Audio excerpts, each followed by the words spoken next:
Hola, soy el juez licenciado Eliseo Juan Hernández Villaverde, juez 15 del proceso oral civil de aquí de la Ciudad de México, y voy a hablarles de diversos temas sobre juicios orales con la finalidad de poder difundir la cultura del procedimiento oral en la Ciudad de México.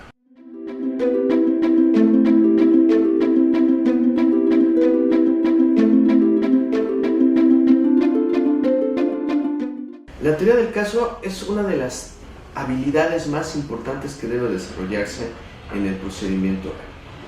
La teoría del caso es la integración de los elementos fácticos, la teoría jurídica y las evidencias que se van a postular en un procedimiento oral. La teoría del caso, para algunos autores, se considera que no es de utilidad práctica en un procedimiento oral como es el procedimiento oral civil y mercantil que tenemos aquí en el país, y específicamente el civil aquí en la Ciudad de México, porque consideran que no tiene ningún sentido integrar la teoría del caso cuando la etapa postulatoria se integra por escrito. Sin embargo, no podemos perder de vista que la teoría del caso, como una habilidad a desarrollar en el procedimiento oral, es básica para construir la etapa postulatoria del procedimiento. El abogado tiene que tener perfectamente definidos cuáles son los elementos fácticos, las evidencias y la teoría jurídica que va a sustentar y exponer ante el juez civil, con la finalidad de poderlo plantear de una manera estratégica que le permita desarrollar una actividad más útil y práctica dentro del procedimiento oral. No significa que la teoría del caso sea lo mismo que una demanda o una contestación, como tampoco significa que sea exactamente lo mismo que un alegato, pero sí es importante que se tenga la habilidad de definirlo de una manera breve, sencilla y estratégica estos tres elementos que integra la teoría del caso. En los elementos fácticos, las evidencias o pruebas y la teoría jurídica que se postula. La teoría del caso, hace un momento mencionaba, está integrada por tres partes: los elementos fácticos, las evidencias y la teoría jurídica. Estas tres partes que integran la teoría del caso las vamos a formar o integrar desde, en el caso del litigante, desde que el abogado se presenta en su despacho. Desde que el justiciable llega al despacho del abogado, el abogado tiene que estar ya pensando en estos tres elementos de su teoría del caso, para efecto de poderlos integrar adecuadamente. La teoría del caso implica la suma de estos tres elementos en una forma estratégica. Implica que el abogado, cuando llegue su cliente al despacho, él empiece a desarrollar una entrevista con su cliente para conocer los hechos que le está exponiendo.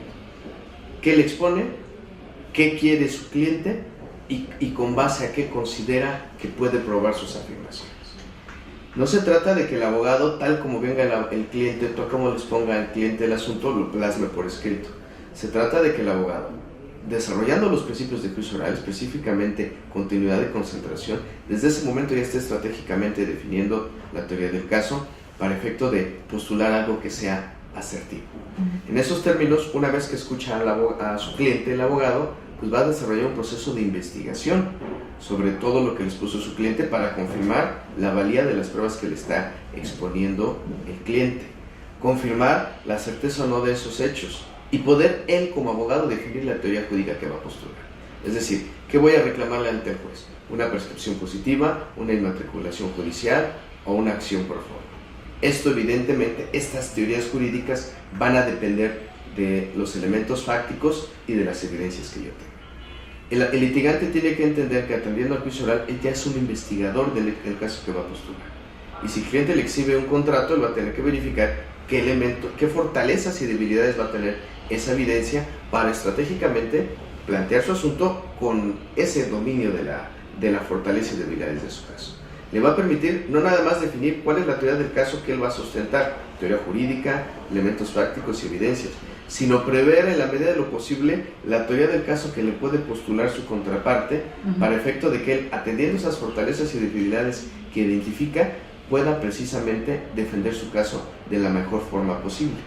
Por eso, la integración de la teoría del caso exige escuchar al cliente en esa entrevista, hacer un proceso de investigación que le permita conocer fortalezas y debilidades de los hechos y evidencias que tiene, y una vez ejecutado este proceso, estratégicamente, atendiendo a los lados fuertes y débiles, establecer la teoría jurídica que se va a postular, para que una vez que ya se tenga definida la teoría del caso, ahora sí, proceder a la redacción de la demanda o contestación de demanda, pero de una manera tal que me permita saber por dónde ando, cuál es mi lado fuerte, mi lado débil, lo cual tiene injerencia sobre todo en las habilidades de negociación, conciliación, objeción e integración precisamente de los interrogatorios y posibles alegatos.